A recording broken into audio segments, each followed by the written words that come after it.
Am I audible?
I think we have five people on here. Why can't anybody respond?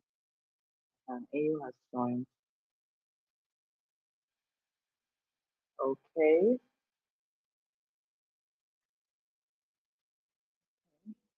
All right. Am I audible? Can somebody confirm that they can hear me?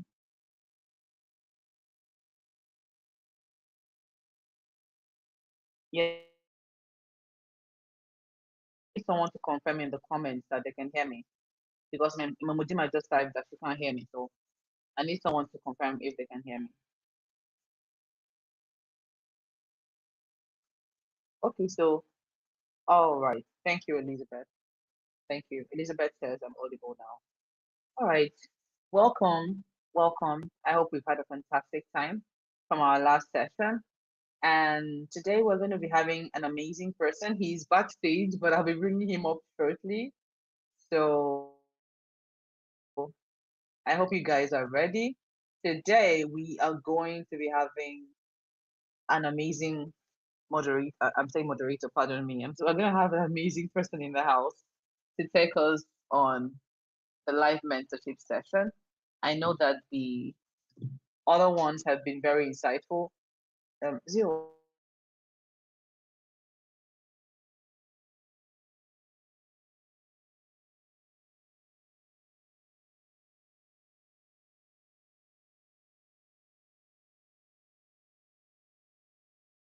So the other sessions have been very insightful, and today we're going to have another mentor taking us on faculty one, um, workplace readiness essentials, and critical thinking and problem solving, as well as faculty six, which is communication. So with me in the house, with me in the building, I have the phenomenal AU in the building. I hope you can hear me. I hope you can. Let me bring him on stage. Let me add him on stage so I can be sure that he can hear me. So we have. I want I to be can hear sure you. that he can hear me. All right, thank you. So we have the phenomenal AU. AU is a strategic advisor, a business development expert, a leadership educator, and enterprise growth catalyst who is known for helping individuals, SMEs, and organizations rethink structure, elevate capacity, and pursue sustainable growth.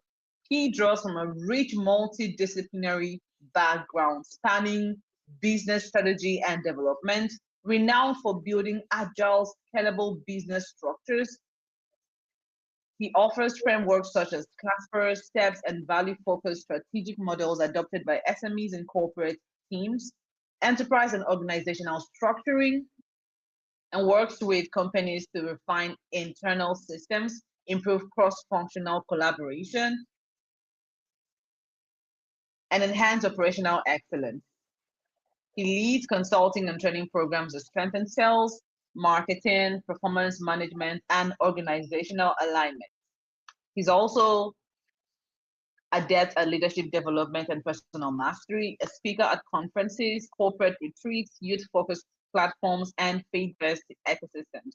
He's known for translating deep principles. I know this one personally because I've seen it and you're going to experience it today.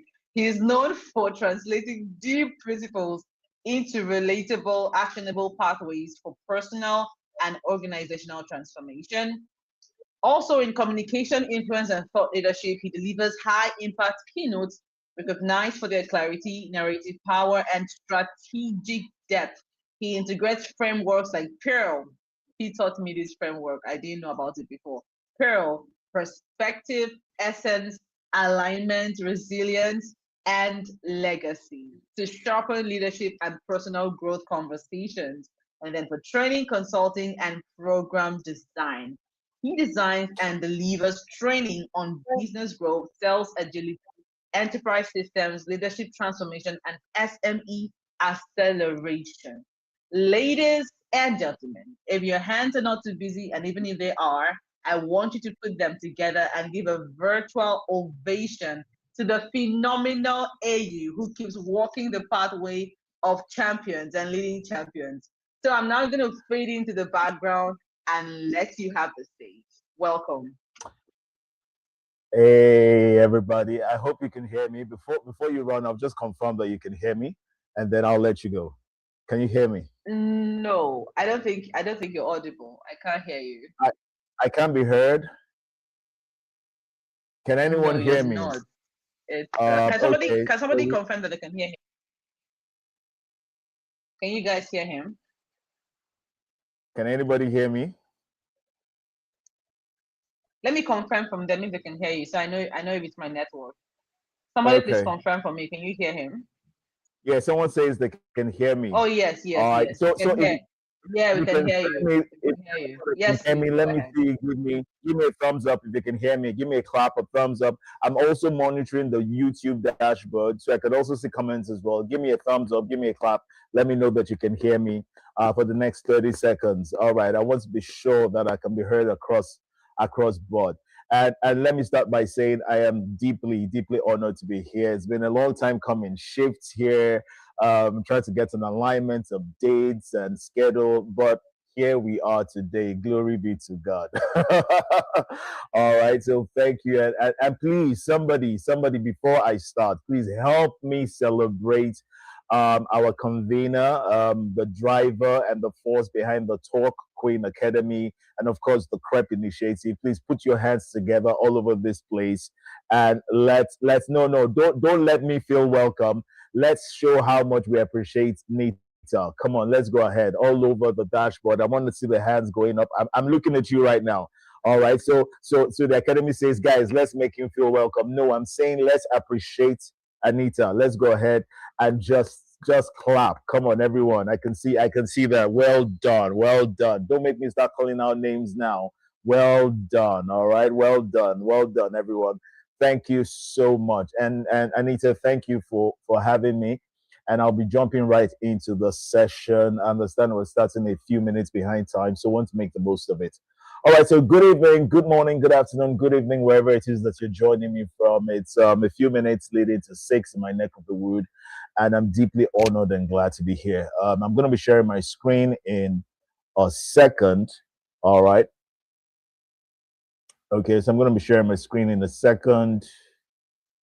Or maybe I should just share a file instead of sharing my screen. Share files. Okay, hold on.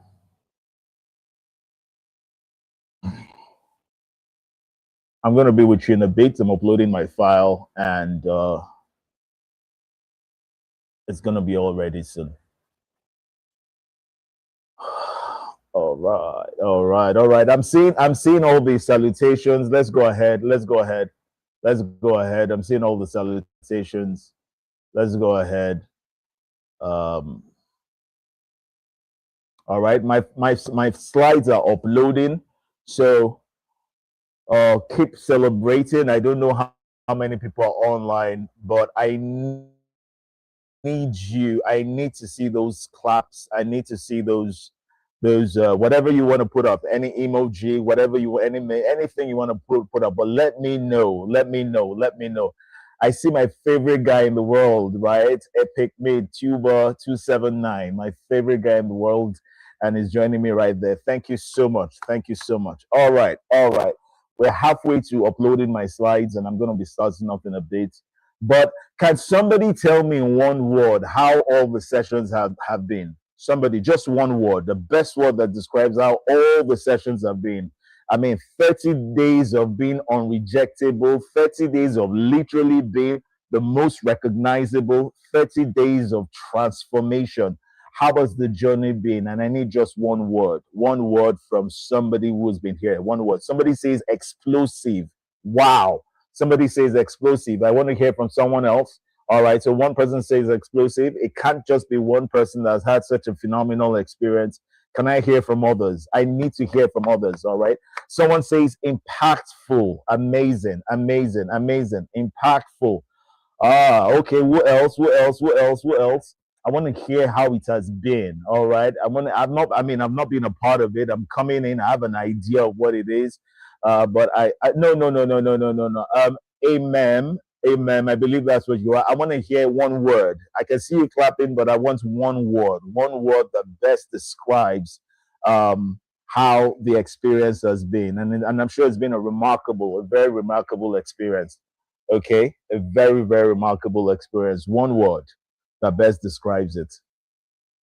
Impactful. All right. Awesome. Awesome. Awesome. Awesome. Awesome. Oh, this has got to be my word of the year. Oh, inspiring. Awesome. So you have a hybrid between awesome and inspiring, right? Amazing. For me, the word I usually use is awesome and amazing. Amazing.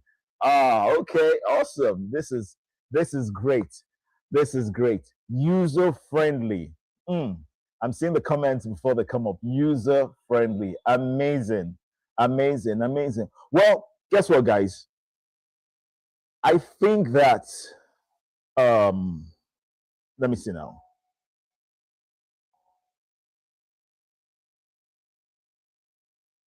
Okay, so I'm uploading my slides now, and my slides should be up shortly. Shortly. All right, so confirm if you can see my slide. So give me a thumbs up if you can see my slide. Yes, we Amazing. can. Yes, we can. Can you? I can. We can see. Can you move it from there, from your end? Yes, absolutely. Absolutely. All right. All All right. right. It's So off. It's on the stage now. this is what we're doing. So good evening, everyone. I'm just doing a bit of dashboard check to be sure that everything is all right. Okay. So good evening, everyone, and then we're going to start. Now, my time with you today is tagged from potential to performance. As you already have known and has been announced, I'm covering 3 cohorts today, and or 3 sessions, or as I like to call it, 3 acts.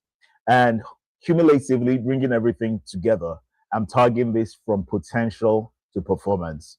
Because the truth of the matter is that without getting ahead of myself, everything that you're going to do in these 30 days, everything that you're doing with every mentor, everything that you're doing with every facilitator, everything that you're doing with every session is simply to deliver this one thing: move you from potential to performance. Because the results that you need come only after performance. The learning comes after performance. The scaling comes after performance.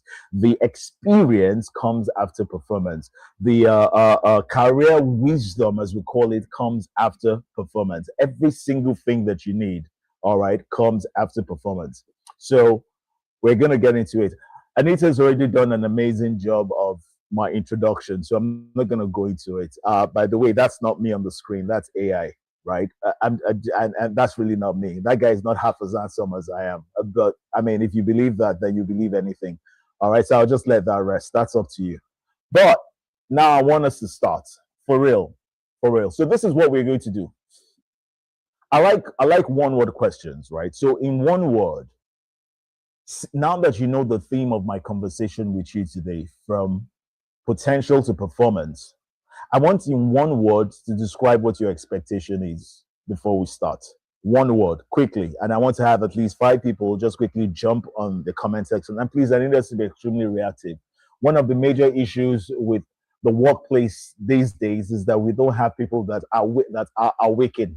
So you have people that have to be dragged through a process. Those are not the kind of people I came to speak to. And truth of the matter is that if you understand what my schedule is like and all that I'm called to do, then you understand that truly, truly, those are not the kind of people I came to speak to. So I want you in one word, quickly, one word to tell me what your expectations are of this session from potential to performance in one word. One word. Let's go. 10. I'm counting down. 9, 8, 7. I can imagine that maybe there's a drag between when the words leave my mouth and when you hear them on your screen. So that's why I'm giving you 10 seconds in between. So where was I? 8, 7, 6. One word. Capture your expectation, because if you come into sessions like this without an expectation, you're not going to be able to do 3 things. Number one, you will not be able to identify opportunities. Number two, you will not be able to utilize opportunities. And number three, you will not be able to maximize opportunities. So you have to have a degree of expectancy. All right. One word that describes what your expectation of today's session is. I want to meet you where you are, but I don't want to leave you where you are. But for us to grow, I need to know where you are. So I'm listening. So somebody says walking strategy. Amazing. Walking strategy. I'm looking at the comments, even if they're not yet on the screen. Walking strategy. That's amazing. And for the sake of time, I'm going to run with that. But please, going forward, when I need a prompt from you, I need you to be as active and as agile as possible, right? The session has already started. From my coming on, from my greeting to the when I lay down the microphone, quote and unquote, the session is on. All right. Someone says eye opening, and I see you clearly there. Eye opening. Let's see if we'll be able to meet those expectations. All right. Let's see if we'll be able to meet those expectations. All right. So we're going from potential to performance, value packed. But let's start with, we're going to do 3 things today. We're doing accumulation of 3 acts. All right. The first act is going to be one of the courses, and it's centered around what I call pre-work orientation.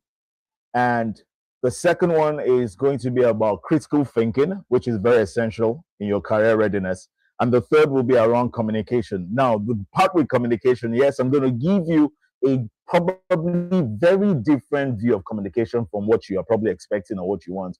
There's going to be heavy leaning towards public speaking, but much more than that, we're going to be talking about communication in the career space or in the business space. So you need to watch out for this. It's going to be served to you in a way that you probably have never had it served to you before. So the 3 acts that we're dealing with: pre-work orientation, critical thinking, and then we're going to be talking about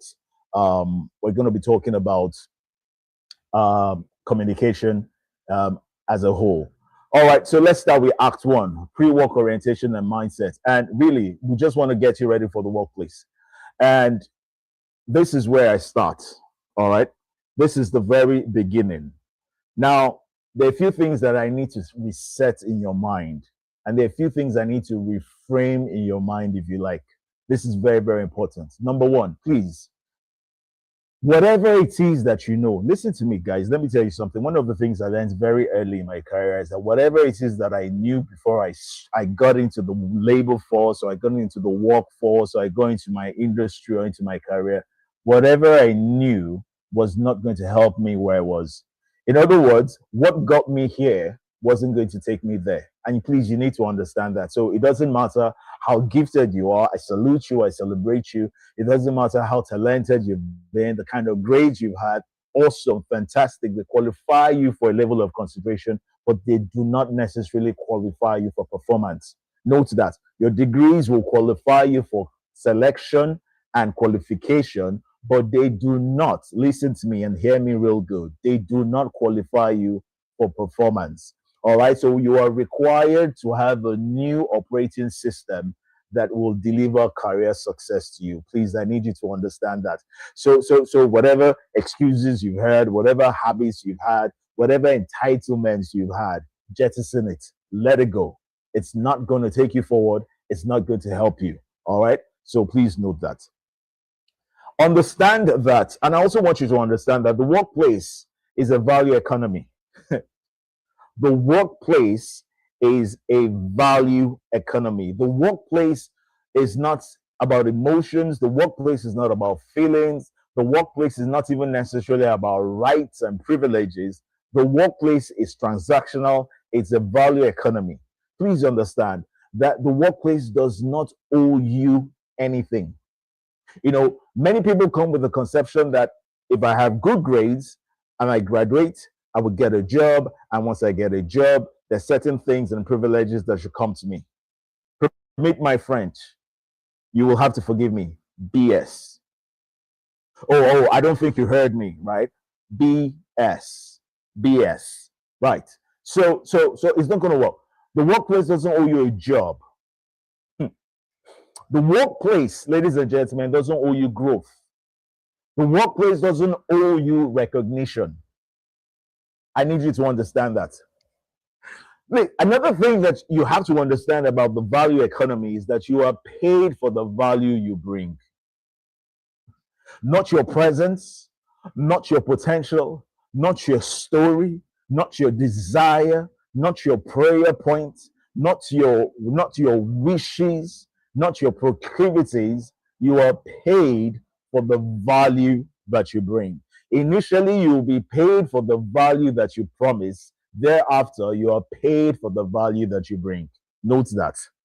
And please, another thing that I want us to take, because this is only the beginning, so I'll rather take a bit of time reframing our minds, resetting our minds before we begin to run and fly really fast. A lot to do. I have just over an hour to spend with you, and I want to be able to deliver as much as I can within the time period that I have.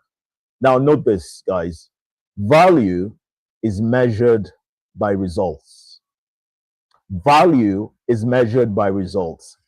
What you deliver, not what you intend. So all of this together already strikes a flag in your head. Wherever you are right now, as long as you are not in the space that you want to, hear me, you are not yet valuable. now, this is going to rock you off your horses because you know you're a person of value. You have affirmations. You have spoken to yourself. There's certain beliefs that you have. But hear me now and hear me real good. You are not yet valuable until your value has been received. Your level of being valuable is the response to the value that is received. In other words, your level of value is hinged on the quality of your value exchange. Somebody write that down. And you're going to get a lot of write that down as I go. The level of value that you have is hinged on the quality of value exchange that your value ignites or activates. So remember this very quickly. The workplace doesn't owe you anything. You're paid for the value that you bring. Value is measured by results, outcomes. The outcomes are hinged on your two things: your competency, number one, on one side, your capacity on the other side, and the combination of the processes that connect your competency and your capacity that deliver results. That's how your value is measured. And the results must have significant impact. Result is an outcome. Impactful result means that the outcome solves a problem that I consider as being valuable. So you must understand how the workplace works. All right, let's move quickly forward. So here's a formula that I want you to take into instance. A lot of things that we're going to be looking at that are non-conventional, but please allow a prayer that I have for you. And let me quickly pray for you right now before we move on. May the barriers of your minds be broken. May the limitations of your minds be lifted. All right, I say it again. May the barriers of your mind be broken. May the limitations of your mind, of your thinking, be lifted. Let's look at this formula. All right, came up with this a few years ago. It's been a banger ever since. K plus S plus A is equals to OPC greater than or less than or equal to or not equal to OPM. All right, so let's go back to it. K plus S plus A is equals to OPC, which is greater than or less than OPM. Now, what does that mean? So that you guys will even begin to understand where we're coming from when we speak about the workplace readiness. We're talking about value. And when we look at value, please, you must understand that there are certain things that contribute to your value in the place of work. Let's look at K. K stands for knowledge. And I have to be fast, so please ride with me. Ride with me. K stands for knowledge. S stands for skill. And A stands for attitude. Now, you're expected to have knowledge. And so, even if I was even going to go forward, I would say S plus A because I expect you to have knowledge. And knowledge is very critical for you in your place of career. But please understand that knowledge is not about the JD or job description that you have. Understand that your knowledge is also required to be industry wide. Your knowledge is required to have the scope of your industry. Now, listen to this. Why is this so important?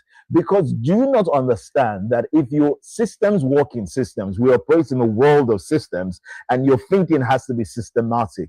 Project people are things are delivered in systems, areas are delivered in systems, jobs are delivered in systems, by systems, and systems function in systems. Now you are a system functioning in a department. The department functions in an organization. The organization functions in an industry or in a sector.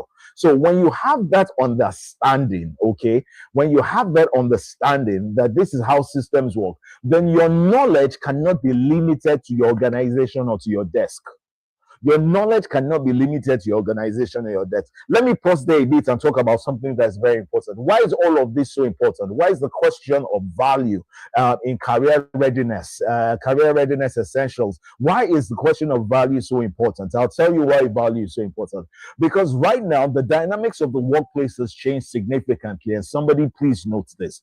The dynamics of the workplace has significantly changed. All right. You have a rising since the year 2020 and just before 2020, there was a significant shift in the way the workplace functioned. And so we're moving from fixed modes of operations or fixed modes of employment to where you have what is called a gig economy. The gig economy, all right, speaks to jobs with limited focus, short-term jobs that deliver high-end results, small contracts, small gigs, small. Why? And why is this important? You must understand this because the way that work is done right now, you must have two qualifications to thrive in the place of work. Number one is being an analyst. You must be able to analyze whether it's data, whether it's project, whether it's finance, whether it's administration, whether it's operations. Your ability to be able to analyze data, to interpret that data so that the right kind of workplace and business decisions to be taken on that data are done that will yield the kind of outcomes and results that you want. Your ability to do that makes you most valuable in the workplace. We're talking about positioning, and by the way, you must understand that positioning gives you access. Access is the greatest currency in the job markets today. Access to opportunities, access to tools, access to technology, access to competence, access to network, access to stakeholders' approval. I could go on, but I trust that you're a smart bunch and you get the picture. All right. So you must understand that being an analyst is something that is a need for you to have. The second thing that you must have, and we're still talking about knowledge and skill, the second thing that you must be is that you must be a project manager. Why is this necessary? Because I told you that the ratio of the workplace right now, it has an increasing decimal of the gig economy. The gig economy is rising. So you have more people that are not necessarily doing nobody is concerned about long service awards anymore. Look. I've been around for half a century in the workplace. I'm not looking for long service award. I'm looking for projects that will deliver results. We'll move on to the next project. I'm looking for working with a myriad of organizations across multiple projects, and that's really where the future of work is going to. Why? Because nobody is looking for people that they're just going to employ. People are looking for, nobody's looking for task completers. Nobody is looking for task accomplishers. People are now looking for co-creators of work. Co-creators of work are largely found in what we call the gig economy. Now, the importance of knowledge, K, is that you must know what's going on in your economy. So it's not just enough to know what you were hired to do.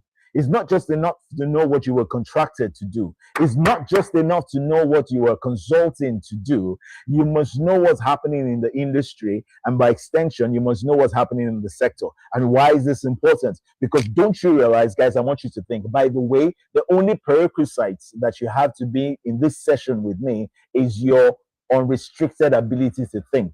That's the only prerequisite that you have to be in this session with me. I do not speak to people that do not think. So think with me right now that don't you understand that if you're just a part of a system, part of an organization, which is part of this sector, which is part of an industry, then whatever affects that industry must have a binding effect on you. Don't you get it? Don't you understand that whatever your profit margin is, you're just part of the market share of that sector or just part of the market share of that industry. So anything that affects or can affect your industry must have an effect on you. So if you do not understand the things that can affect your industry, then you're just a sitting duck waiting for anything that happens in your sector to happen with you. And by the way, ladies and gentlemen, this has nothing to do with your competencies. It really has everything to do with your capacity. Let that sink in for a moment. Let that sink in for a moment. And when I talk about being an analyst or being a project manager, I'm not speaking with regards to the office of an analyst or the office of a project manager. I'm thinking to the creativity and the functionality of an analyst and a project manager. So I'm not saying tomorrow you say, no, I must be a project manager. I'm saying function in mind, in thought, in disposition, and in skill as a project manager. Take into consideration time, scope, and cost. Take into consideration the weighing of variables, the interrelationship of variables, the dependency of data, be able to read the room around you, by inference, read the office around you, by inference, read the sector around you, read the industry around you, and then you'll be best positioned to thrive in that space. That's how you, the individual, will still find relevance in the workplace. Have I said too much? Can I go further? Can I go further? All right. Can I go further? So you have K plus S plus A. Knowledge. Your knowledge is integral. You must know. You have no business not knowing. You must have skill.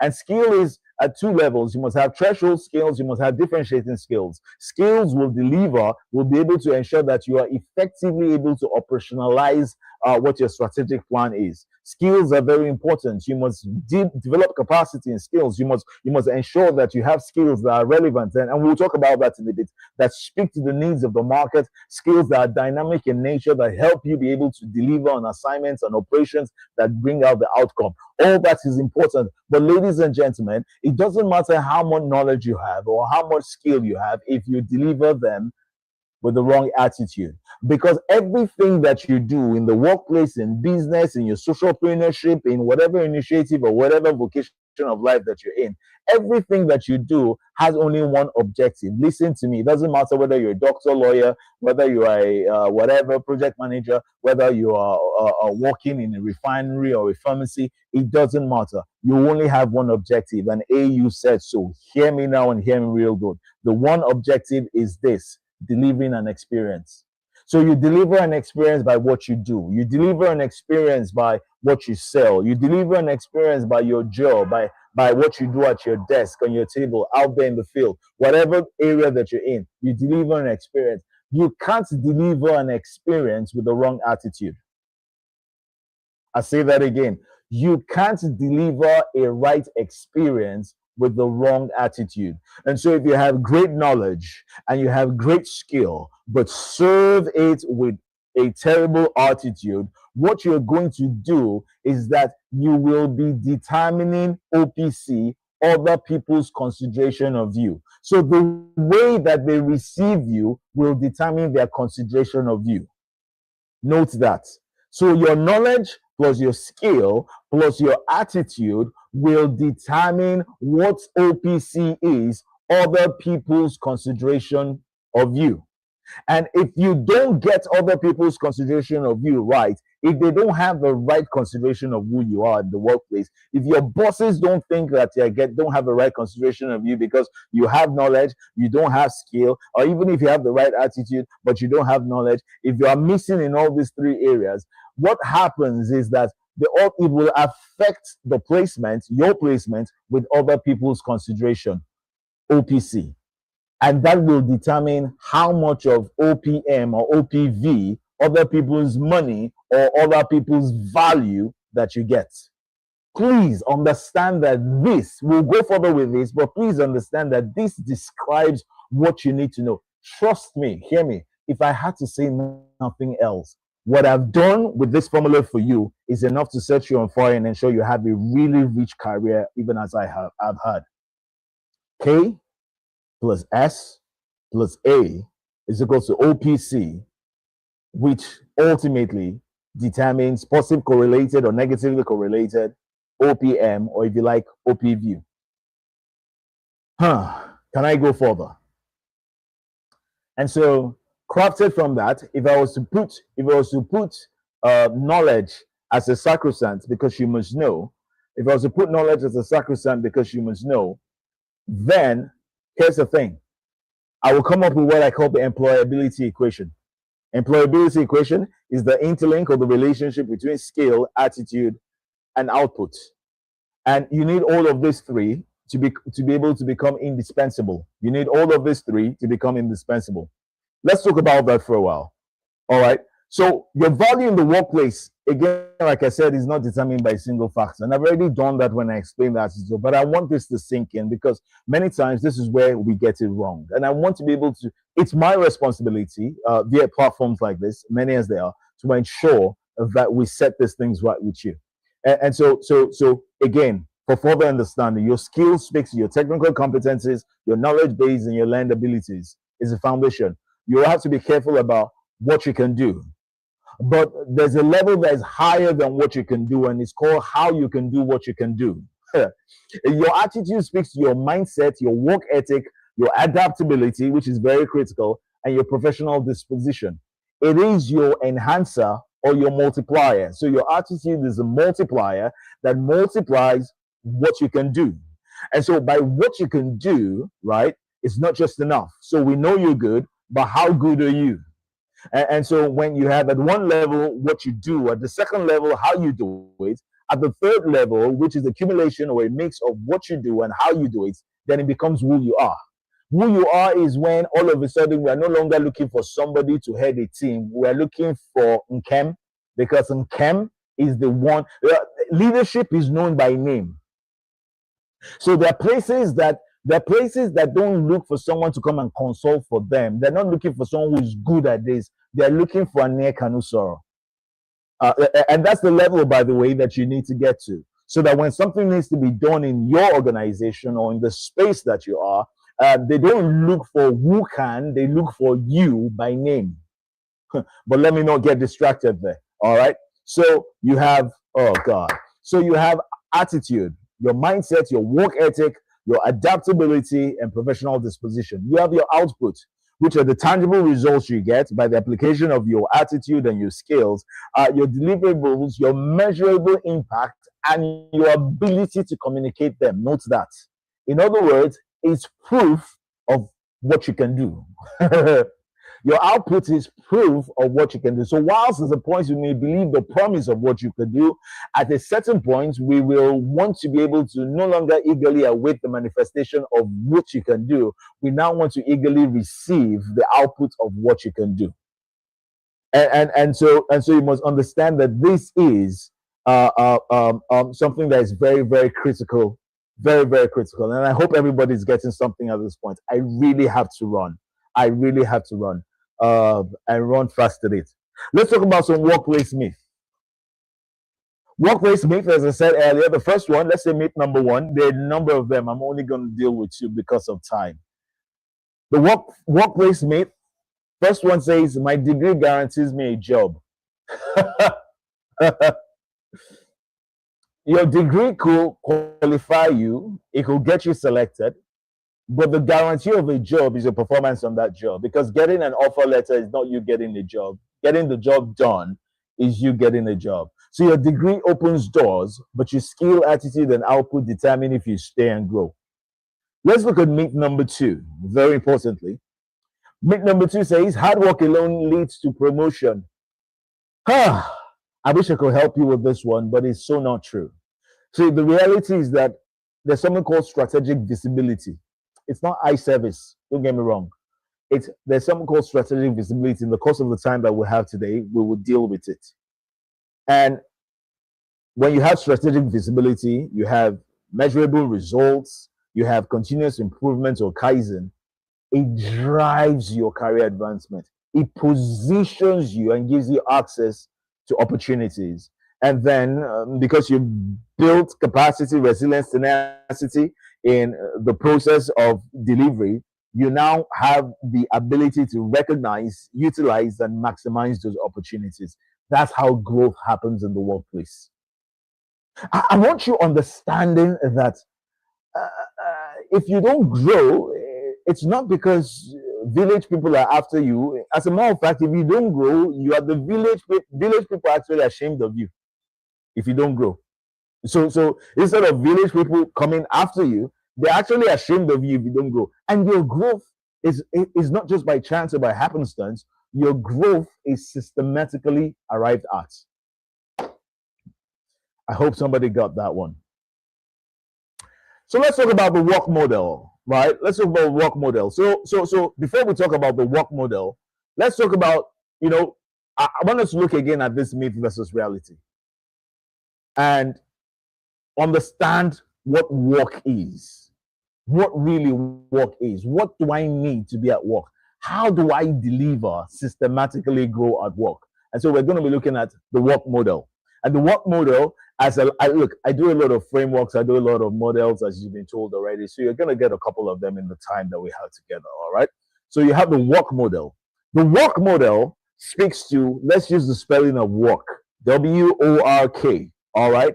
And so work speaks to worth, W speaks to worth, which speaks to value creation, O speaks to ownership, which speaks to accountability, R speaks to relevance, which speaks to alignment, and K speaks to Kaizen, right, which speaks to continuous improvement. All right, let's move quickly. Let's talk about worth. So value creation, when we talk about work, we're talking about career readiness. You must understand what work is. All right, and we're saying that you're going to be a co-creator of work, not just a task accomplisher. And so you must understand what work is. What is work? The W in work stands for value creation. In other words, it stands for worth. And worth is simply, what do you bring to the table that isn't easily replicable? What do you bring to the table? What outcomes? What results? What kind of productivity do you bring to the table? What kind of deliverables do you bring to the table? What is the worth of what you do? Because at that level, your competency can be threshold. It has to be differentiated. So the question I'm asking you tonight is, what differentiator do you have that you bring to the workplace? Think about it. So it's not about knowing a thing. For example, as you can see there, it's not that I know Excel or I know how to code or I know how to build, I know how to create. The question is, what does your knowledge of Excel, what is it going to do for us? That's what value is. What is it going to do for us? What is it going to do for us? And you must understand that 3 things are paramount for every workspace and every organization. 3 things. Number 1, how do you grow revenue? Number 2, how do you increase market share? Number 3, how does it reduce cost? So if what you are doing does not grow revenue, if what you're doing does not increase market share, if what you're doing does not effectively manage costs, then of what value are you? Think about this. And let me talk about value for a little bit before I go. And God help me. I hope I can do this within the time that I have. I believe that every person in the career space, listen to me, guys. This may be a bit deep and may shake your ideology a bit, but stay with me. I believe everybody in the career space is a typology of Joseph. Joseph had two abilities. Number one, the ability to be able to dream. Number two, the ability to interpret the dreams of others. Your ability to dream is you having the vision for yourself, being able to see where your organization is going to. But your ability to be able to interpret the dreams of others is being able to take the mission and the vision of your organization, internalizing it, personalizing it, and ensuring that everything that you do delivers that vision. In other words, your ability to dream is delivering what your MD wants, what the board wants, what your stakeholders want, what the market wants, what the customers want. Your ability to interpret the dreams of others is really what I call guaranteeing stakeholder satisfaction. Can we talk about that just a little bit? Because you must understand that the place of your value that delivers revenue to you is the place of your ability to interpret the dreams of others. And the way that this has been wired, dear Joseph, is that it is in the interpretation of the dreams of others that you get to fulfill your own dream. I hope you got that. I hope you got that.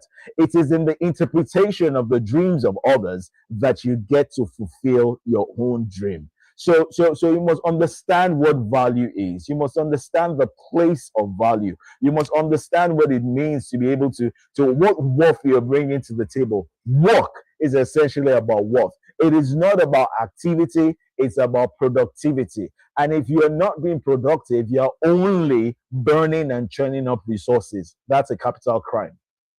In other words, your worth is measured by the problems you solve. Did you get that? Your worth is measured by the problems you solve. Let's go to ownership. Let's go to ownership. Ownership is about accountability. Ownership is the ability for you to take full responsibility of your assignments, your deliverables, your outcomes, and in many cases, even your failures and setbacks. It means that you have owned the thing. Ownership means you do not require, when you own a thing, you don't require permission to exercise a thing. Ownership, therefore, means that you are not waiting to be told, you're not blaming others, you are taking the bull by the horn, and you're understanding that your actions or inactions have consequences that you will suffer for. In other words, you must understand that your place is recognized by ownership and not by the title of the office that you enter. So when you're in your workspace, when you're in that organization, in that NGO, in that initiative, or whatever expression of work that you're in, the question is, how accountable are you for the job description or the assignment that you have? And even if you are accountable for the job description that you have, how accountable are you to the overall and global goal and the global vision of the organization that you're in? Remember, systems work in systems. And so it's not just enough for you to do what you are asked to do. You've got to do a little bit more. By the way, do you understand? Can I quickly tell you something? That if all that you do is all that you are asked to do, then you don't qualify for a promotion. Because listen, let me tell you something. When you do what you were asked to do, in the scheme of business thinking and analytical thinking, and good thing is that we're going to critical thinking very soon. When you do what you were asked to do, all you've done is break even. So you are not profitable. When I was in the bank, there's something called the cost center, where we look at you and see how much is expended on you, and look at how much you generate by revenue or by the activities that you have, if they contribute to revenue. And we juxtapose that together and determine whether you're a profit center or a cost center. If you're a profit center, it means that more is being expended on you than you generate. If you're a profit center, rather, it means that less is being expended on you than you generate. The question I'm asking you is, are you a profit or a cost center? So you understand that beyond what you're doing, you have to think of the global picture. So if all that you're doing is all that you are asked to do, you are not profitable, you've only broken even. And who gives promotion? Who gives opportunities? Who gives access to someone that just broke even? You think you are not a loss, but you're not profitable. So think about it. Think about it.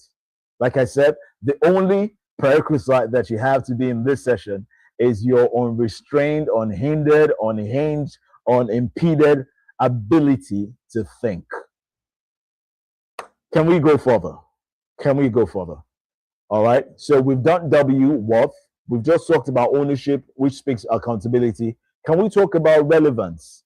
And relevance speaks to your market fit. Relevance means alignment. It speaks to you being able to ensure that you have the right kind of skills that will still be able to work with the things that you have and deliver the outcomes that you have. Listen to me. Let me tell you something. Let me step aside from this a little bit and tell you something. There are two principles that I believe that every individual and business must adopt this year. Something I've been talking about for a few years, and it's absolutely important. They are, and I need you to write it down. Number one, the principle of anchorage. Number two, the principle of adaptability. This is how it works. Anchorage are the things that are your sacrosanct about, your values, your culture, the things that make for you as an individual and for your business initiative that you cannot shift. They will stand regardless of who is in government or who is not in government. They will stand regardless of whether it's in January or December. Anchorage mean the things that you stand on, but the understanding of your anchorage will now release you to determine, number two, your areas of adaptability. Adaptability is hinged on what we call flexibility. Your flexibility means that whilst you are still the same person, anchored by certain values and attributes, you understand the shifts in the market, and you must now bring into alignment areas of your anchorage to be able to not just survive in those shifts in those markets, but be able to thrive in those markets, in those organizations, in those spaces. Do you understand what I'm saying? So relevance therefore means aligning your capabilities with what your office needs, with what the market needs, with what your sector needs, with what your industry needs. Hear me, guys. It does not make sense being skilled up if it delivers no value.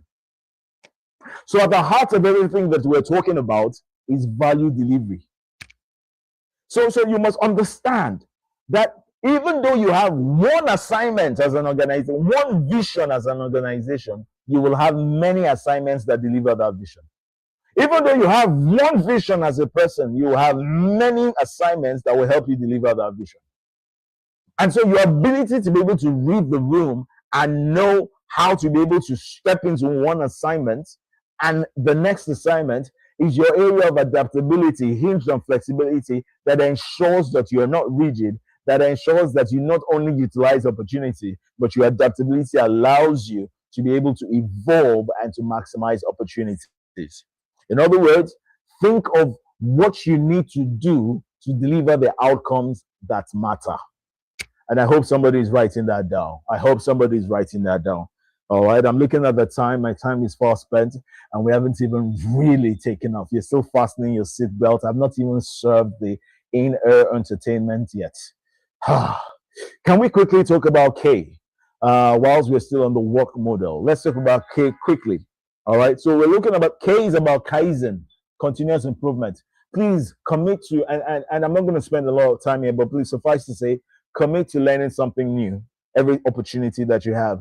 And the way that you learn something new is that you must try it, you must seek feedback, you must recognize, you must review, you must recognize, and you must reward. And so when you do that, you grow through a system of growth. You begin to come through a system of increment.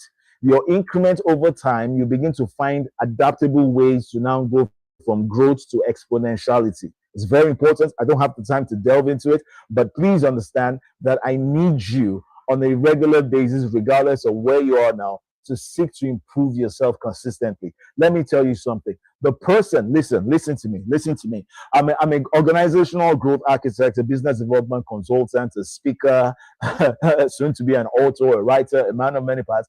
But my greatest strength is in the area of communication. And everything that I do has always been on the hinges of communicating value. But hear me now, and please do hear me real good.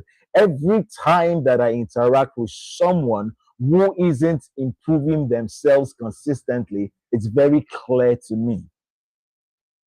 Your inability or the lack thereof to improve yourself robs you of opportunities. Opportunities give you access. The greatest currency in the world today is access. If you're bereft of the access, you'll be remiss of opportunities. If you're remiss of opportunities, then you are of all men the most miserable. Right? So please, by all means, I can't say loud enough, but if you want me to, I will shout it from the rooftop. Please improve yourself. Decide the things you need to stop. Decide the things you need to start. Decide the things you need to do less of. Decide the things you need to do more of. And then get it done consistently over time.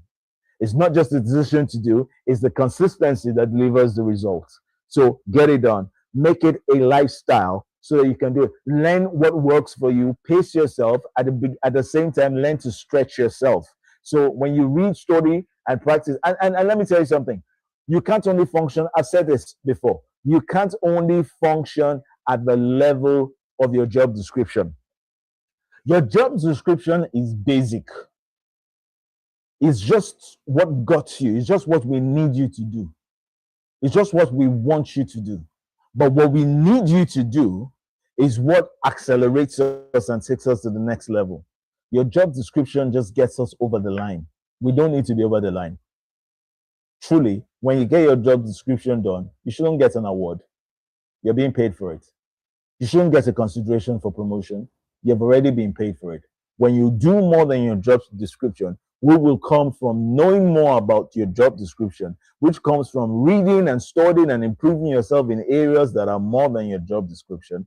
Then you qualify for a promotion. Then you qualify for a raise. Then you qualify for a referral. Then you qualify for a recommendation. I've had one of the fastest careers, raising from my days in banking, raising at a young age. I was heading regions. I was not at branch level, I was a regional director. Why? Because everything that I did was recognizable, and we'll come to the ability to communicate value. I'll get there hopefully today. Came at your ability to be able to communicate value in such a way that people recognize it. When it's recognized, when it's impactful, it is undeniable. And when it's undeniable, you cannot be forgotten. You cannot be unrecognized. It's important. It is important. So, if you're not improving, you're becoming obsolete. That's just how it works. That's just how it works. Everything in life requires a push. The only thing that doesn't, look, if you're going to have a great garden, you're going to have to work at it. If you don't work at it, weeds will take over. That's how your career is. That's how your mind is. That's how work is. Nothing's just going to happen. The only thing that's just going to happen is that weeds will grow and they will stuff out whatever flowers or shrubs that you have. But if you're going to have a great garden, you're going to till the land. You're going to make the things that allow for growth. In other words, enable your growth. Enable your growth. Enable your growth. That's what continuous improvement is all about. That's what continuous improvement is all about. Let's look at some practical insights. I want to move on to the next session, which is about critical thinking very quickly. Let's look at some practical insights. I want you to ask yourself these questions, right? Ask yourself these questions. What value do you currently bring to your workplace? What value do you currently bring to your workplace? How can you quantify your contributions? Will your absence create a gap? What skills are you actively developing? What new thing are you learning every week? How are you staying market relevant? How do you handle problems when they arise? Do you take instructions or take initiative? I want you to take some time and find your time. They're not rhetoric questions. You actually need to answer them, but not to me tonight. Find the time to be able to respond to those questions. And the only criteria, the only prerequisite I need for you is to be brutally honest. So I want you to be brutally honest as you answer these questions. What value do you bring to your workplace? How do you quantify your contributions? What will your absence create a gap? What skills are you actively developing? Are you learning something new this week, today, next week? How are you staying market relevant? How are you staying relevant in your office? How are you staying relevant in your assignment? How are you staying relevant in the space that you're in? How do you handle problems when they arise? Do you wait for instructions or take initiative? All right? Because you must understand this. Listen, the workplace is not emotional, it's transactional. I said that to you before. But those who understand value always win. So, how is value shown in the workplace? Let me show you something really quick. The expression of value is shown in the workplace in this way. Number one, are you ready for this? Are you ready for this? There are six of them, but I have five here, so I'm going to talk about them. Number one, you've got to be a maven. You have to be a maven, number one. The first expression of value in the workplace is that you must be a maven. A maven is a voracious consumer of knowledge. I've talked about knowing already. Note that. So let me go quickly to the next one. Number two, you must be a synthesizer. A synthesizer is a master of ideas.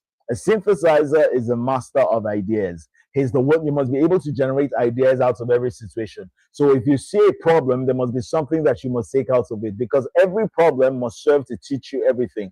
In the workplace, you will gain experience, and your experience will be made up of two things: either what you can do or what you cannot do, what you know or what you don't know. So you have to learn those things as you go along. The synthesizer is the one that ensures that just has ideas about everything. Are you an ideas person? If there was a situation in the workplace, would you have an idea that pertains towards productivity or towards problem solving? Do ideas come naturally to you, or you must wait for somebody else to come up with ideas for you to be able to act on it? And there's no problem if that's what it is, but please make sure then that you have somebody that has a barrage of ideas, a synthesizer. Make sure that you have a synthesizer close to you. Another expression of value that you will have is you must be a negotiator. And remember, you can be all of this, but at least as much as possible, imbibe most of this. You have to learn to be a negotiator. A negotiator is one who always finds a balance and a win-win situation in everything. You must be a mastered communicator. The next one is that you must be a salesperson. I could spend an hour talking about each of this. So please permit me if you see me rushing over them, but get the salient points. You must be a salesperson. The ability to persuade and to close a deal is sacrosanct. I don't care what you do. Your ability to sell will stand you out. Because what you probably don't even recognize is that from the day that you were born, yes, you have been selling. You have been selling your vulnerability. You've been selling your dependency. You've been selling your need to be fed. You've been selling your need to be clothed. You've been communicating integrity. You've been doing all of this for the years of your life. So why don't you structure it in a way that delivers financial results and workplace satisfaction to you? Then the one that is not here that I also want to talk about is that you must be a connector. The connector is the master of networking. Ladies and gentlemen, don't you understand, as it is said, that your net worth will deliver, your network will deliver your net worth? But scrap that, because that is not true. It is the leverage you have in your network that delivers your net worth. But even before you get that leverage, you must first have a network. Do you have the ability to connect with people? One of the things that will stand you out in the workplace is your ability to connect with people, to connect with stakeholders, connect with customers, connect with the board, connect with the MD, connect with your colleagues, connect with your downlines. Your ability to connect with customers, your ability to connect with people is so important. Many times, somebody needs, if we're six people away from everybody else in the world, then a connector is absolutely important to you, because when I need the access to the SSG, when I need access to this customer, the connector is able to say, I know someone that can tell me someone that can get this person's number. The question I'm asking you is, are you a connector? So when you go to an event and you sit down, this is a virtual event, but if this was a physical event and you came in, how many people's numbers will you get? How would you know more? How many people do you see their names and you pick up their phone just to go and Google upon them, or try and find them on Instagram, or do some research on them, so that when you see them, you can show up prepared? Listen to me. The world doesn't have time for what you have not paid attention to. Every time that you show up with what you have not prepared for, it turns out to disgrace. Every time that you show up with what you've given time and consideration to, it comes with reward and fame. Note that. So you must be a connector. And then the king of them all, ladies and gentlemen, the greatest expression of value in the workplace, and this is really where my heart is trying to get each and every one of you to, is that you must be a system builder. A system builder is the one that is able to integrate, bring together the maven, the synthesizer, the negotiator, the salesman, and the connector, and build a platform that they can best function within. He has a global picture of everything that he sees. He's truly one that knows he's the Lego builder much more than the Lego player. Ladies and gentlemen, I am a system builder. And what system builders do is that they're able to determine, because they have a big picture of what the things are, what direction an organization is going to, what direction a person is going to, what direction an entity is going to. Ladies and gentlemen, you must, listen, take it from me, I repeat, you must be a system builder. You've got to be a system builder. I don't time for beads that I go into this, but please understand, you have to be a system builder. It's great to be a maven. It's amazing to be a synthesizer. It's phenomenal to be a negotiator. It's simply outstanding to be a salesman. It's mind-blowing to be a connector, but it's sacrosanct that you become a system builder. Sacrosanct that you become a system builder. And ladies and gentlemen, it's time for Act 2 or Section 2. So we're done with the first section. Remember, we have 3 parts, and my time is limited, so I need to be done. So I'm not having any breaks within them. Whatever questions that you have, I've been told by Anita that we'll take them at the end of the day. So let's go into critical thinking and problem solving. Critical thinking and problem solving. And here, I want to teach you how to build analytical excellence. Is what has helped me significantly, is what puts you in the top 1%, is what separates the laggards from the champions, is what also ensures that you are absolutely unforgettable. Listen to this. I was talking about how you react to problems earlier on. Whew. I was talking about how you react to problems earlier on. And I said, listen, most people react to problems. Very few people think through problems. You've got to learn to think through problems. So critical thinking is not about being critical. It's about doing things.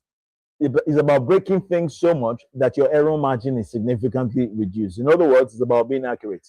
Your ability to solve problems in the workplace determines your value. Your ability to analyze, I talked about being an analyst and a project manager. Your ability to analyze situation will determine your ability to take decisions. Decisions are hinged on 2 things: the quantity and the quality of information that you have. Your ability to interpret that information by critical reasoning will determine how you solve that problem, which then determines the value that you create. And I hope somebody got that.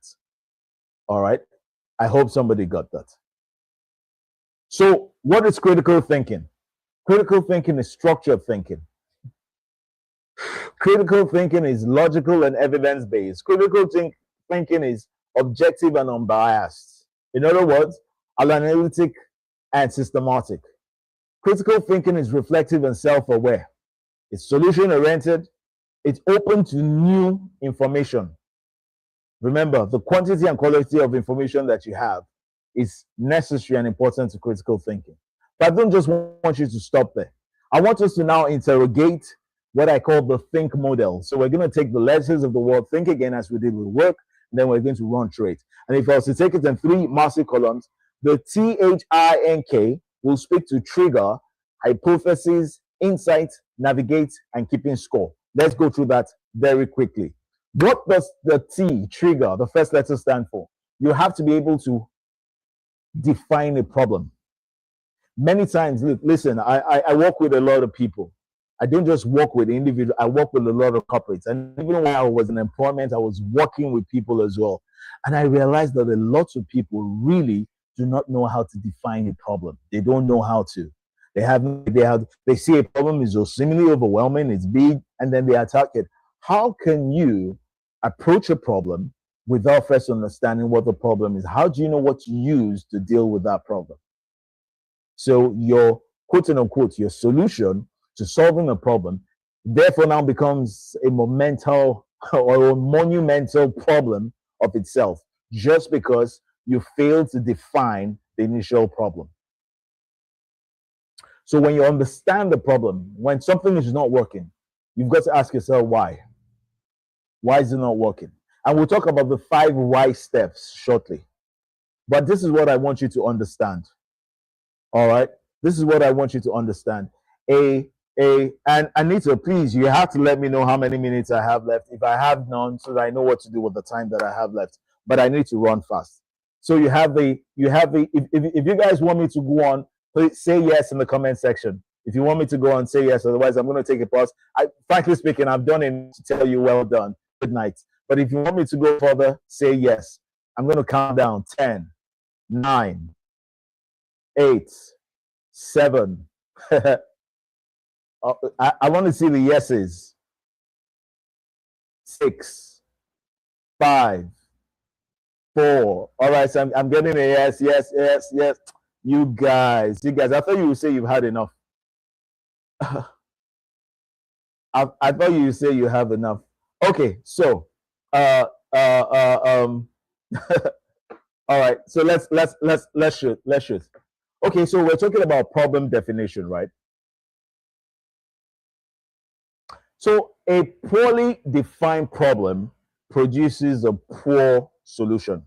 The same way that the quality of questions you ask will determine the quality of answers you get. It's the same way in the workplace. You've got to think through things before you panic. You've got to analyze. So the trigger point is the problem definition. Define the problem first. Why are we having so slow sales? Why is this person acting this way? Why are we not selling? Why is this project so hard? Why are people not subscribing? Why? You have to define what those problems are. The next is the hypothesis, which speaks to the letter H. And after you've been able to define the problem, you have to ask what the possible causes of the problem are. What could be causing this? What assumptions are we making? What assumptions are we missing? What factors have we not yet considered? What evidence supports or contradicts the possibilities that we're looking at? So you have to look at the possible causes. So number one, define the problem. Number two, what could be the cause of the problem? Think through this very clearly. The next is insight, which is called from the letter I. Insight means you must look through, you must be able to analyze the information that you now have and look for what we call pattern recognition. Pattern recognition is, as I like to call it, connecting the dots. Is there a trend? Is there consistency? Does this happen? Do we notice that we don't have sales on Fridays? Do we notice that Mondays just seems to be a productive? Why? All right. So you have to identify recurring signals across situations. You have to learn to connect seemingly unrelated information. So if there are issues across board, don't just take it as, oh, it's coincidence. No. Let me tell you something I've come to learn in the place of business or in the place of work. There is really never a thing such as coincidence. It's a pattern that you have failed to acknowledge. And because you fail to acknowledge it does not mean that it doesn't exist, but it means that you have not been able to understand it, to be able to apply it or to deploy it. The consequences of that will be significant impact on you and what you do. Insight will always transform raw data to actionable intelligence. That's really just what I came to tell you. All right. And I'm going to move quickly. And so you have T, trigger, H, hypothesis, I, insight, N is navigate. And navigate means now that I understand, all right, now that I understand what is going on, please, can we now look at possible situations or possible solutions to what we have? So you must generate what we call multiple solution paths, not just one. Give yourself options. How do I solve this? You must evaluate the balance between cost, time, risk, and impact. And say to yourself, because listen, decisions are not taken based on immediate impact. Decisions are taken based on later consequences. So whilst you look at whatever constraints that you may have right now by way of preferring a solution, you must also look at the attending consequence of that solution 2 weeks from now, 1 month from now, 1 year from now, 6 years from now, 10 years from now. And based on that, and an analysis and a balancing of what you've discussed, you're now able to arrive at what the solution would be. But you must have a plethora or multiple solution parts that you have available to you. You must consider short-term fixes to long-term solutions. And then because, listen, At whatever level that you are, you have the primary responsibility of guaranteeing stakeholder satisfaction. You must involve stakeholders in option assessment. You must understand, how does this affect my colleague? How does this affect management? How does this affect the customer? How does it affect the enrollee? How does it affect the subscriber? How does it affect the patient? How does it affect the sales team? How does it affect our vendors? How does it affect our stakeholders? Your ability to navigate through options is what separates the average from strategic thinkers. And you've got to be a strategic thinker, guys. That be the truth. You have to be a strategic thinker. And then let's go to K, and K is keeping score. Now, here's the thing. Now we say something. What you don't document doesn't exist. Documentation is so important in the scheme of things, and I'll tell you why it's so important. Because listen, you've got to be able to document to track, and tracking requires that you are able to measure. And what you can't measure, you can't improve. And your improvement is sacrosanct to your growth. Your growth is necessary for your exponentiality. So if you're not documenting, if you're not tracking, if you're not keeping score, chances are that you're not even in any way able to analyze what you're doing. So you have got to measure things to be able to improve them. You have to define clear KPIs, as you can see on the screen, for every solution implemented. You have to document how that solution was implemented. You have to track expected outcomes against actual results to be able to know areas for improvement, areas for strengthening, areas for reconfiguration, and areas for re-engineering. You have to be able to use data to validate or adjust what you're doing. My friends, this applies to anything that you're doing. Just in case there's somebody at the back of this YouTube channel that's saying, well, all I do is bake. All I do is, I just have a small, I work in a small company. There's not like a small company. There's not like a small company. You must understand that processes that ensure that deliverables get done must follow this pathway. So, ladies and gentlemen, we must consider what the triggers are. We must recognize what the hypotheses are. You must have insights. You must be able to navigate and come up with multiple solutions that can help you be able to determine and deliver the best option. And then finally, you must measure, you must track all of that. You must have evidence. You must have documentation as regards what you do, so that you can have a system that, number one, is replicable, number two, is sustainable, and number three, it is scalable. And that's very important. That's very important. All right. And in all of this, let's look at what we call the root cause analysis methods. All right. I just quickly want to give this to you before I move on to communication, and talk about the 5 why techniques. 5 why techniques, right? I'm not really going to talk about the cost effect mapping. Okay. Go read your assignments. Go and read up on that. But let's talk about the 5 why technique. And this one is something I just want to share with you. It's very important. So when you ask 5 whys in sequence, drilling down from surface to symptoms, you will readily arrive at something significant. So we're having a problem. People are not coming. Why? Whatever your answer is, ask another why. It takes you deeper. Whatever that answer is, ask another why. By the time you ask 5 whys, you are more likely to arrive at what the root cause is. Then you know what to provide solution A to. Because if you don't do a root cause analysis, what's going to happen with you is that you are now going to be preferring solutions to symptoms, rather to surface symptoms, rather than fundamental root causes. And the answer that you give will form the basis for the next why that I'm asking. Why is this like that? So the problem that happens many times is we don't interrogate deeply enough. We have, first of all, and for you to be able to do that, you must be bereft of hasty assumptions, jumping to conclusions, just quickly wanting to solve a problem, wanting to get no. Why? Drill down. Why are sales not happening? Why is this? Why is that? Okay, why are people not coming? Okay, why? We only have 5 likes on our ads. Why do we have 5 likes? Why do we post at this time? Why do we have this quality of ads? Why don't we have?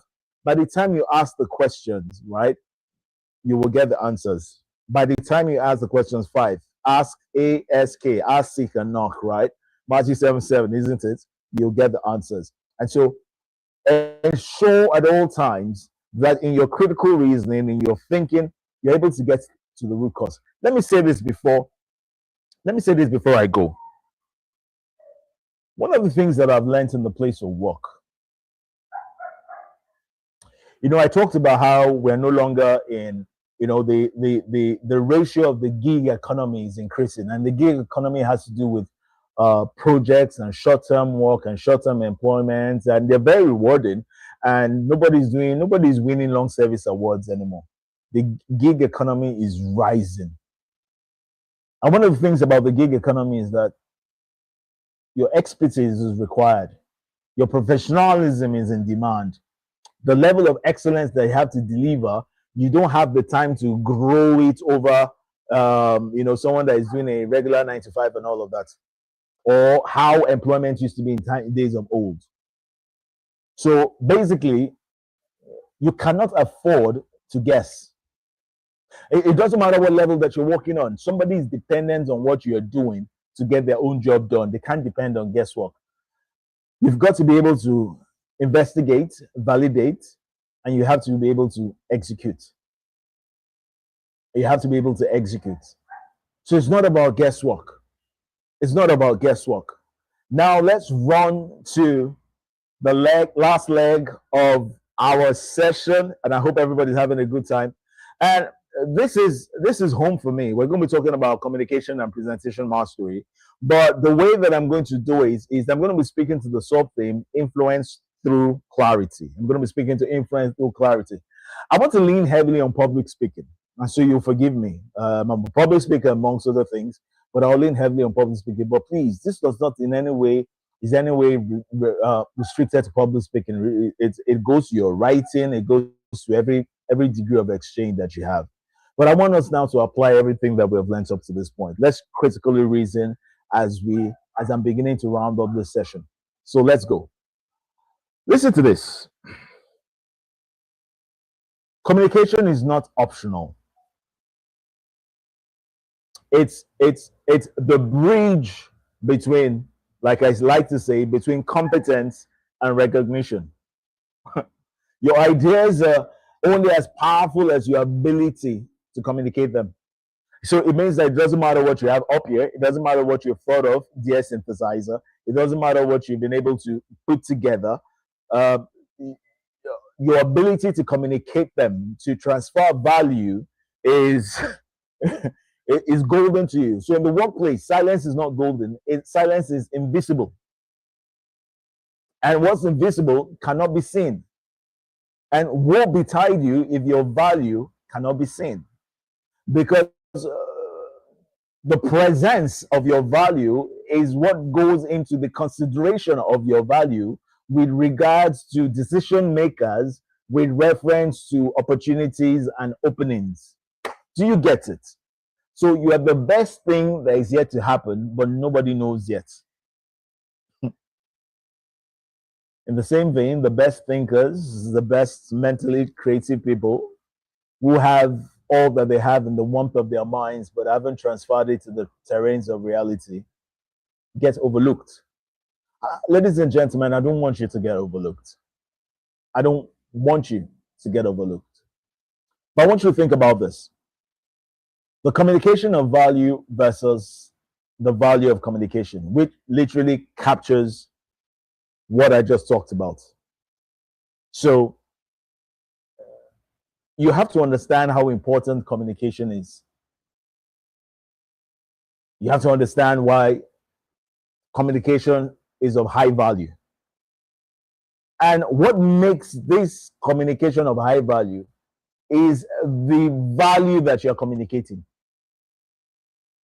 And the value that you're communicating in many regards is a reflection of the kind of consideration that will be had of you.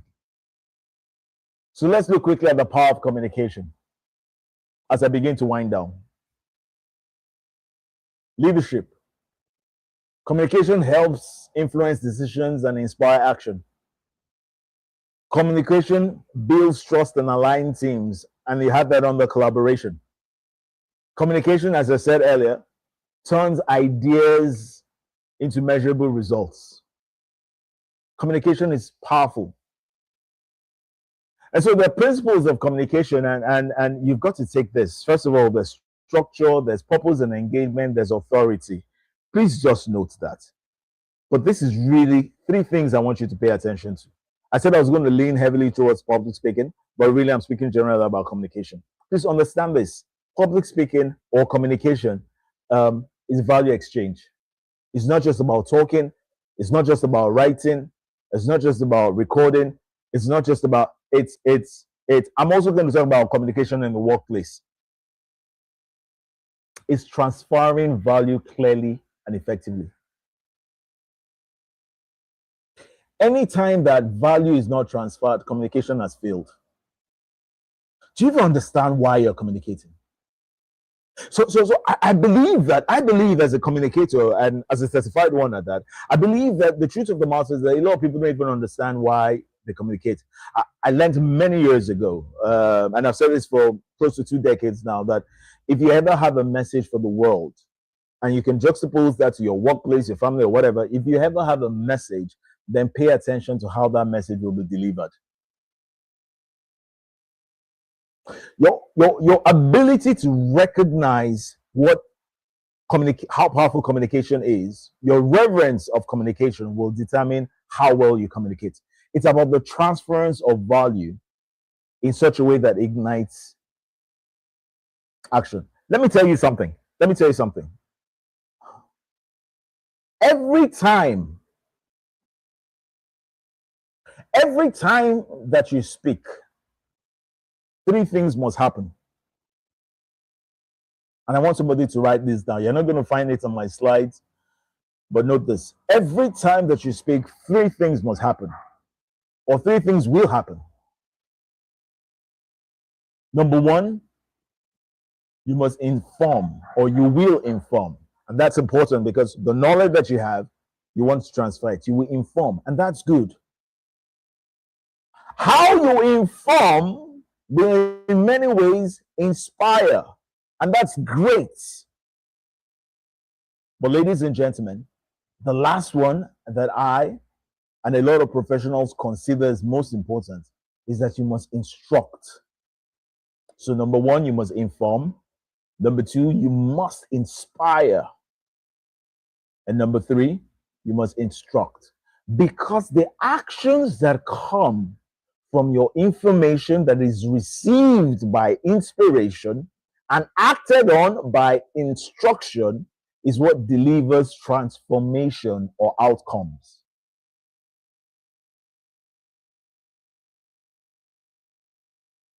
Did somebody get that? So let's look at the 3 pillars of effective speaking: clarity, structure, delivery. I've already talked about delivery. I've already talked about structure. I've already talked about clarity. But please note this. Do you understand what you're saying? Do you understand what you're saying? The first criteria to my understanding what you're saying is you understanding what you're saying. So do you understand what you're saying? Do you know enough? If we talk about K again, knowledge, do you know beyond knowing? Do you understand what you're saying?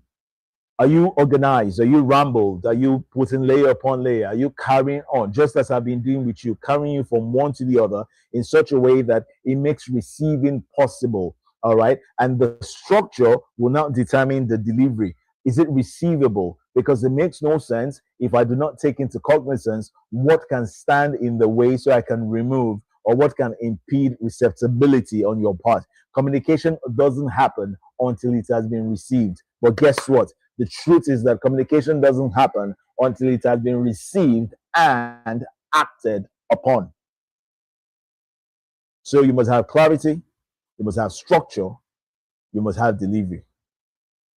But please, I want you to understand this. It's not just about speaking. You must go from speaking to impact. And the 3 things that you must deliver, which speaks to what I said to you about inform, inspire, instruct, is that there must be understanding. There must be retention. And then thereafter, there must be action. so that you understand that you're not just here to impress. It's not just about how you sound. It's not about your ability to articulate. It's not about, yes, your articulation is great. Yes, your ability to be able to string your words together is great. Yes, your ability to be able to make use relevant examples or speak in a way that endears people to you is fantastic. Yes, but you must understand that all of that is for the sake of something. Every single thing, your speaking style, every single thing that you're saying is for the sake of something. Every other thing is a conduit or a channel. Retention is a conduit. Understanding is a conduit. The sake of the thing is the action that they will take based on the level of comprehension that they have. The comprehension is the accumulation of their understanding and retention that then shows them what they should act on. That's why you must inform, inspire, and instruct. But let's look at this. Let's look at what happens in the workplace. Growth happens at communication. Look here on the screen very quickly, ladies and gentlemen. Clarity in what you're saying, which is clarity in value, drives stakeholders' acquisition and growth. In other words, it endears people towards you. That consistency, clear communication delivers consistent engagement. The consistent engagement, when you're communicating right, builds trust, which comes by way of execution. So that every time you say something, there is an action that now delivers an outcome. Once that outcome is delivered, you are delivering on promises made.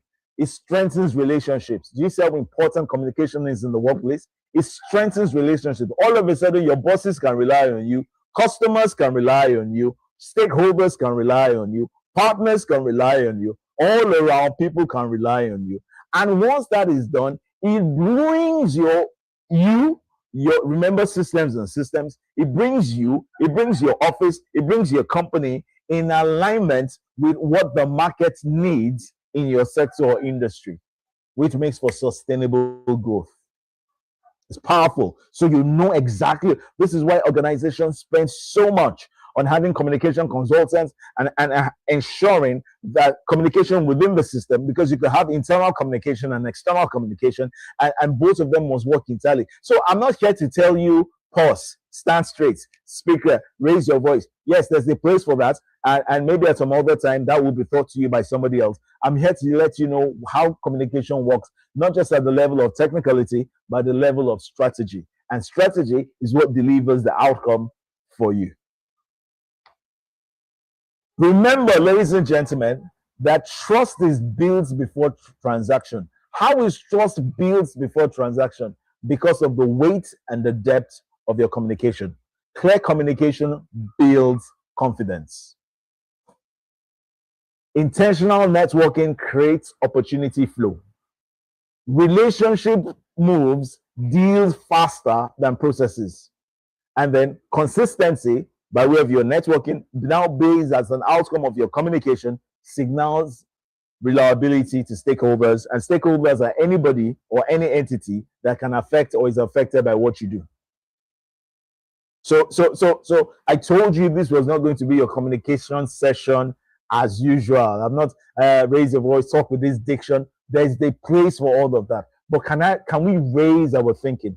Can we function can we have boardroom experience, boardroom excellence here in terms of our thoughts and our communication prowess? Let's talk about pitching. Every time that you're doing presentations, and I'm running through a lot of things, but I bet you can. Every time that you're doing presentations, every time that you're having communications, or you're trying to win people over, please, you must understand, we talked about your communication being structured earlier. Let me give you a structure. So when we're talking about positioning or pitching, in other words, we're talking about clarity that converts. Listen to this, ladies and gentlemen, learn this. Because many of you will be required to do presentations. You either want to bring stakeholders, you need investors, you need to even defend what you've done. You need to explain what you've not done. You need to do a presentation to even apply for a new job or whatever it is. Please, structuring is so important. In this case, I'm going to use the case study of you doing a presentation to, say, a client or something. A strong position answers following questions, and these questions are critical to your delivery. Number one, you must take into cognizance what problem, and the first question you ask yourself is, What problem are we solving? Be clear about the problem that you're solving. And let everybody listening to you be clear about what the problem that you're solving is. And please understand this. We're talking about communication. I'm going to tell you something that will blow your mind at the end of this.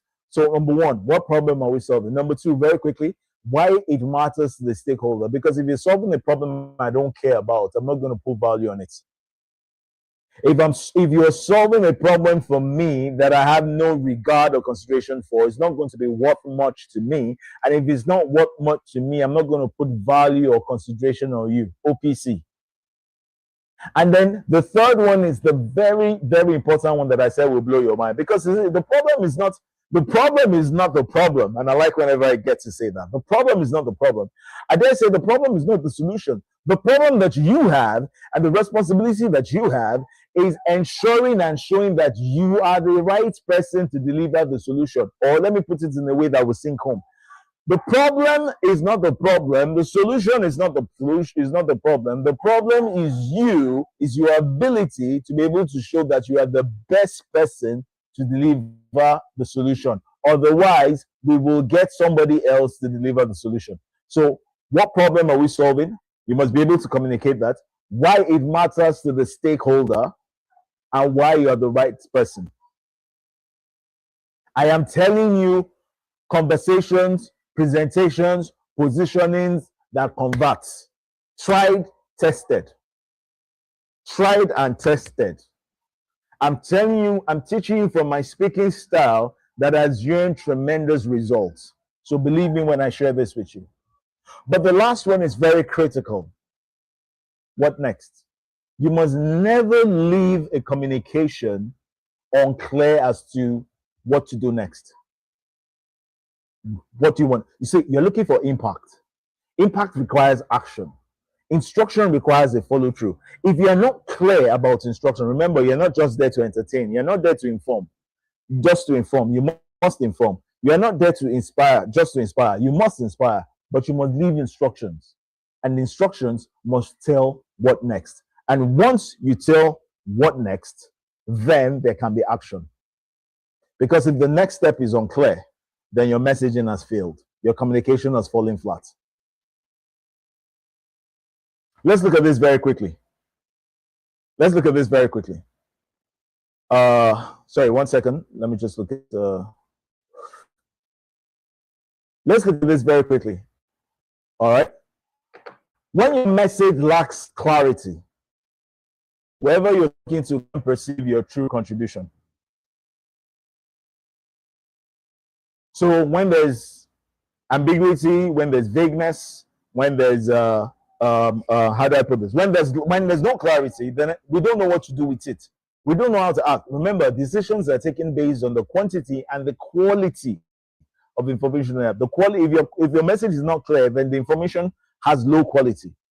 Note this: clear communication.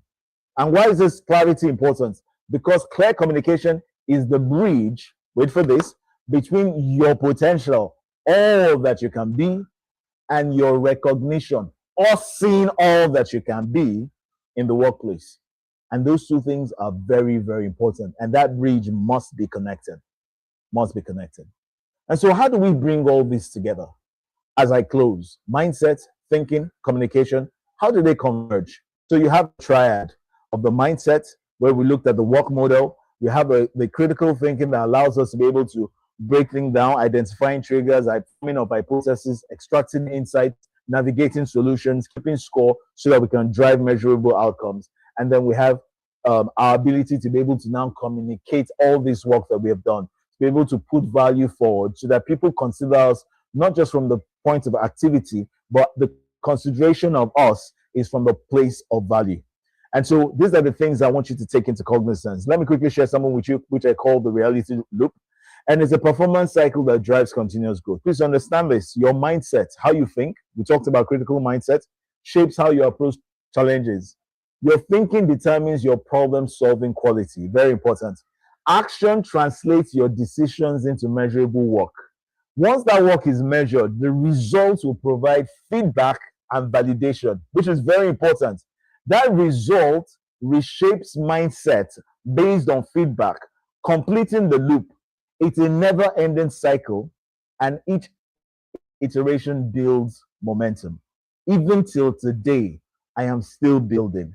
How much you have to take it into consideration. One thing affects the other. So deal with the place of the mindset, weigh the quality of your thoughts, ensure that you have effective execution, aggressive and effective execution, be able to analyze the results and the feedback so much, plug it back into your mindset so that what now comes out delivers 10x results over and above what the input was.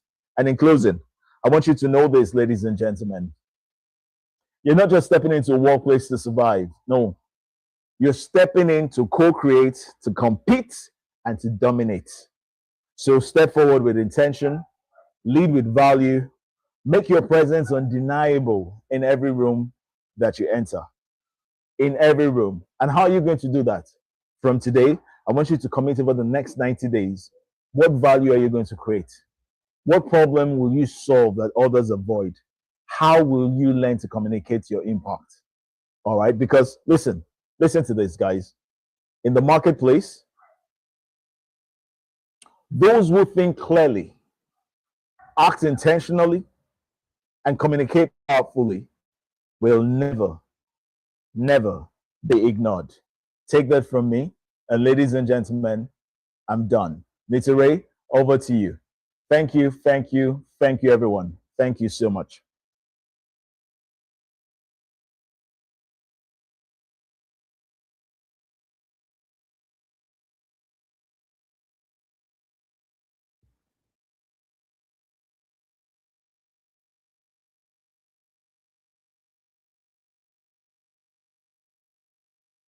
Thank you.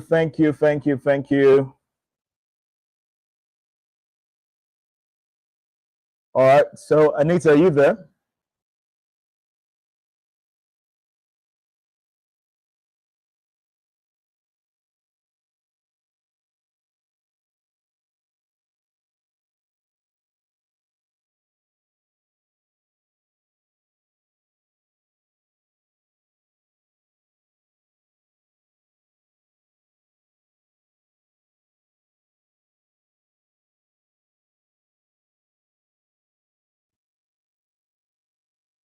I'm waiting for Anita to come. Anita, are you there? Somebody should tell Anita I'm done.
Can anyone hear me?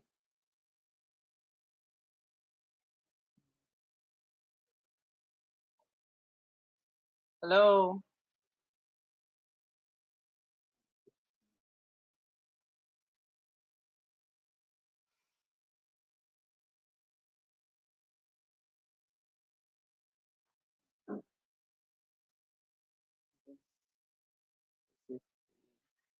I know it's supposed to be this one.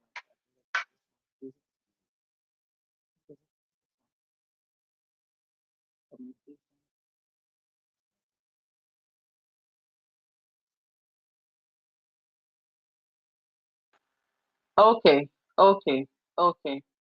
Am I still audible now? Am I still audible now?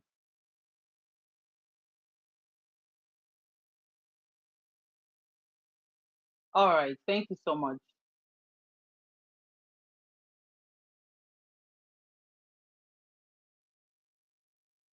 Okay, all right, people. That was an interesting session. I had to go back to it because I had something urgent that came up, but I was on my other device and I paid attention. That was amazing. Thank you so much, AU. I apologize for I apologize for going incommunicado for some seconds. My device was not connecting anymore. So I was hearing you, but I wasn't able to communicate as well. So that was the issue. But I'm glad it's been resolved now. Thank you so very much. So we're going to go straight into questions now. We're going to go straight into questions now. So you have questions. Now is a good time to use the comment section. And I'm not seeing you guys thanking AU. Where are his accolades? Where are his thank you? Where's the Thanksgiving offering at? Can't find it. You guys in the basket to do that.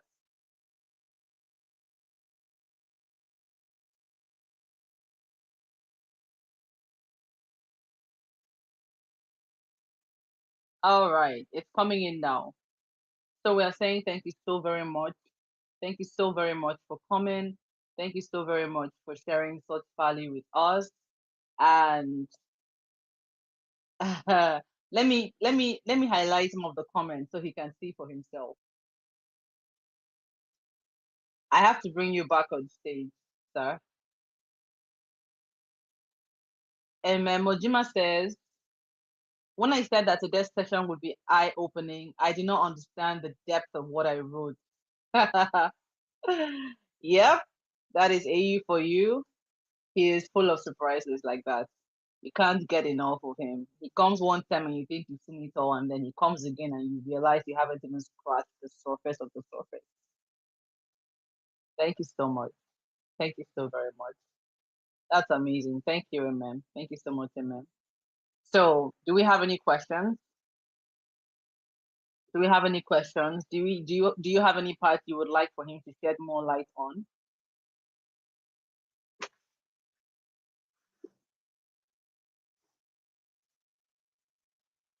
I don't want to keep him longer than necessary, please, guys. If you do not have any questions, I'm gonna ask that he can take his leave so that he can go attend to other things. We can't keep him up like that. So here's what's going to happen. If you do have questions and you want to ask questions, you can send it to me and I will forward it to him. So yeah, I was gonna ask, um, that if we want to connect with you going forward, after now, would you want us to do that via social media, or how would you prefer we do that? Because we always, make that we always ask that question in case of students who want to connect with the mentors afterwards. So please let us know if that's something you allow. So my social media handles are available. I mean, I can make them available to you so you can share with your community. And I'm sure. I mean, as long as you just let who you are, where you're reaching me from, then that's fine. So yes, we can indeed connect their social media, or if it's emails you want to send. But bottom line is that I'll make all the information available to Anita, and then she will share with you. Yeah. Thank you so much. Thank you for a tremendous time. MM says he has handed us the keys to succeed in the workplace. This class has changed my perspective as a mass communication undergraduate. That's inspiring. That's inspiring. If I were you, I would sleep really well tonight. I hope you do. He did justice to the topic, to the lessons. Thank you once again. So somebody has a question for you. She's asking, how can I make a profession out of mass communication? I want to be a communication consultant that delivers value. How do I go about this? All right. Can you hear me? Okay, I'm unmuted now. Okay, so Mojima, and I hope I pronounced that right. First of all, congratulations. Yeah, I understand that you're studying mass communication. Well done. So, how can I make a profession out of mass communication? I think that's a very straightforward question, because there are many things that mass communication speaks to portal, a very wide portal. But what you've done is to narrow your question by saying, I want to be a communication consultant that delivers value. Consultancy itself is hinged on a needs basis. And so the question is, first of all, understand what are the needs that anything in mass communication requires? What are the potential areas of issues?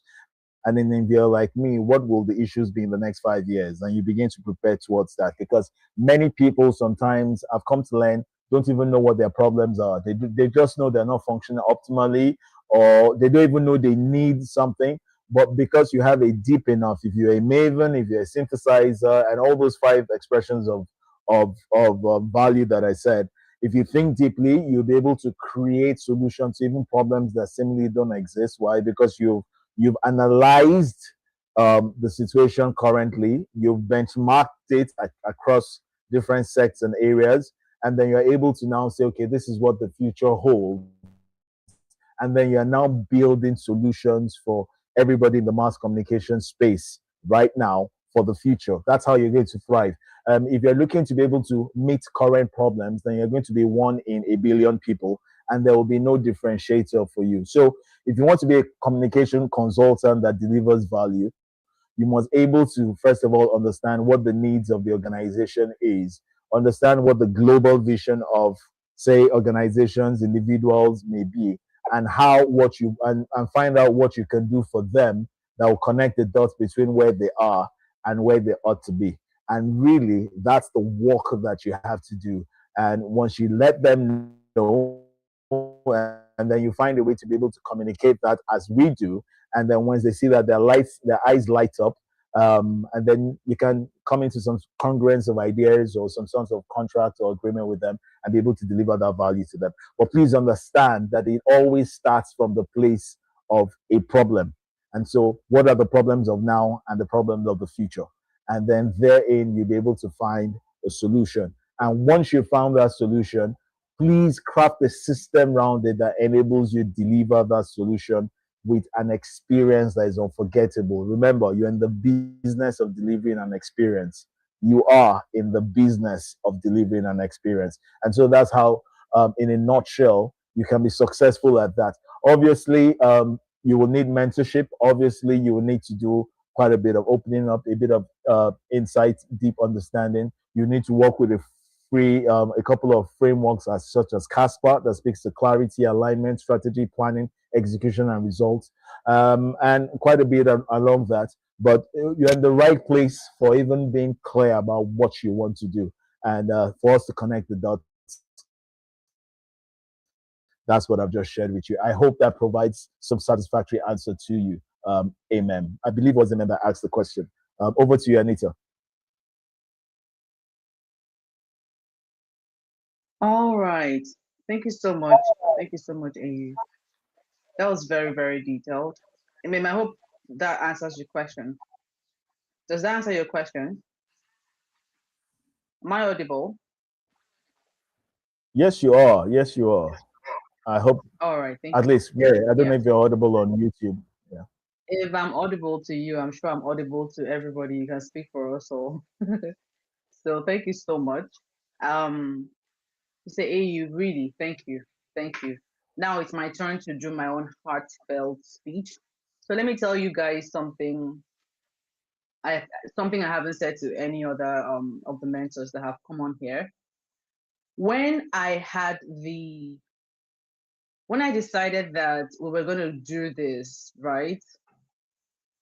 AU was one of the first people that I spoke to about this. And he told me the first thing he said to me was congratulations. He said congratulations. And I had no idea. I'm like, what do you mean congratulations? I haven't even swung my feet from the bed, talk less of hitting the ground running. So what do you mean by congratulations? Ah, but I understand the congratulations better now. Thank you for believing in me. Thank you for being a part of this. And I don't take it for granted. I am so super grateful and super elated to have you here. You are you're a very, very valuable person. You're an invaluable person. And the fact that you are able to show up for us here, I don't know if prep students understand just how lucky they are. I hope they do, because I do. So thank you so much, Amy. I am so honored to have you here. Thank you. Thank you. I will. Do you have any final words for us as we wrap this up? All right. So first of all, again, thank you for having me. When I was sent a feedback form, I laughed. I remember I was in the middle of some work and I saw the feedback form and I laughed and I said, I'm not going to read it till I'm done. I can't wait to fill the feedback form. So usually I'm reading people saying that they had a great time. I'm saying to you and to everyone here that I had a great time being here. But let me just say this as I leave. Please understand this, people. Understand this that the work of the future, again, I repeat, does not require task accomplishers. The work of the future does not require people that can run with instruction. The work of the future requires co creators. And co creators take responsibility, co creators take charge, co creators have insight and then have foresight. Co creators are master at negotiating, master at synthesizing, master at selling, master at communicating, master at acquiring knowledge, and master at being system builders. And this is what the future looks like. The gig economy is running high. There are many things that used to happen in the 90s and 2000s that are no longer will be happening. You have a different world. But you know what? Here's what I'm really going to say to you. The work of the future requires a version of yourself that has never existed, but you got it. You are wired to win and you're equipped to excel. And guess what? I'm cheering you on. So well done, everybody. And as I'll always say, keep walking the pathway of champions. Thank you so much for having me, and God bless. Thank you, Anita. Thank you. Thank you so much. And that is how we do it. So, people, it's been an amazing session.